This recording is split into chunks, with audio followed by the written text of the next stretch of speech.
She was 19 years old when she decided to change the world.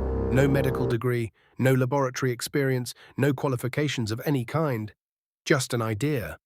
What if you could run 200 blood tests from a single drop of blood in minutes for almost nothing? Doctors said it was impossible. She said they were wrong. Her name was Elizabeth Holmes, her company was Theranos, and for over a decade she convinced the most powerful people on the planet that she had done the impossible. She hadn't. What she had done was build one of the greatest medical frauds in history, and people paid for it with their health. Elizabeth Holmes grew up obsessed with Steve Jobs. She dropped out of Stanford at 19, wore black turtlenecks every single day, and spoke in a deep, deliberate voice that made every word sound like a revelation. She founded Theranos in 2003 with one mission: to make blood testing cheap, fast, and painless. No needles, no labs, just a tiny finger prick and a machine she called the Edison. The pitch was perfect. Every year, millions of people avoided crucial blood tests because they were expensive, slow, or painful. Holmes said Theranos would fix all of that. Tests that cost hundreds of dollars at hospitals. Theranos would do them for 10. Investors went wild. By 2014, Theranos was valued at $9 billion. Elizabeth Holmes was worth $4.5 billion on paper. The youngest female self-made billionaire in American history. She was on the cover of Forbes, Time magazine, Fortune. She had partnerships with Walgreens and Safeway. Real stores, real patients. Her board of directors included George Shultz, former U.S. Secretary of State, Henry Kissinger, 2 former U.S. senators, military generals.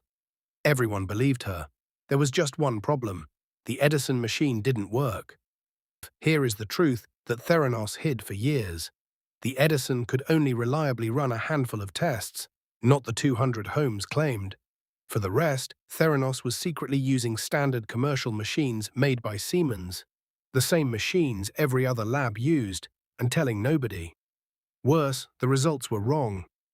Patients were receiving false positives for HIV, false cancer diagnoses. One man received a test suggesting he might have HIV and told his girlfriend. Their relationship collapsed. He didn't have HIV. The test was wrong. Doctors were making life-altering decisions about surgery, medication, treatment, based on results that Theranos knew were unreliable. Inside the company, employees who raised concerns were fired, threatened with lawsuits, told to stay quiet. Holmes knew. Her partner, Sunny Balwani, knew. They kept going anyway. The unraveling began in 2015 when Wall Street Journal reporter John Carreyrou started asking questions nobody had asked before. His sources were whistleblowers inside Theranos, terrified employees who had watched Holmes lie to investors, lie to partners, and lie to patients for years. When his investigation published, the world finally saw what Elizabeth Holmes had built. Not a revolution in medicine, a lie. The fallout was immediate. Walgreens and Safeway terminated their partnerships. The Centers for Medicare and Medicaid Services banned Holmes from operating labs for 2 years. Theranos was shut down entirely in 2018. In 2018, the Department of Justice charged Elizabeth Holmes and Sunny Balwani with wire fraud and conspiracy. At trial, the lies unraveled one by one. Former employees testified about the culture of fear inside Theranos. Patients testified about false diagnoses that had changed their lives. Investors described being shown doctored reports and fake data. Holmes took the stand herself. She blamed everything on Balwani, her former partner and boyfriend.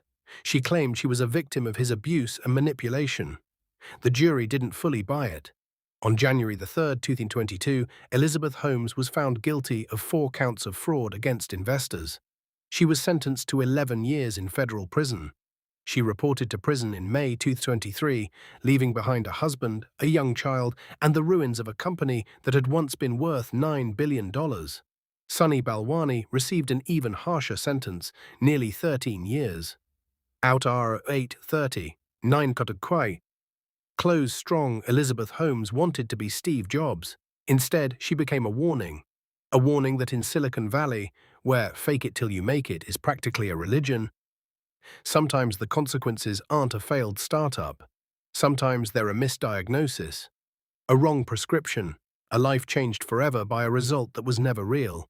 Theranos didn't just steal money, it stole trust in the one place people are most vulnerable, a doctor's office.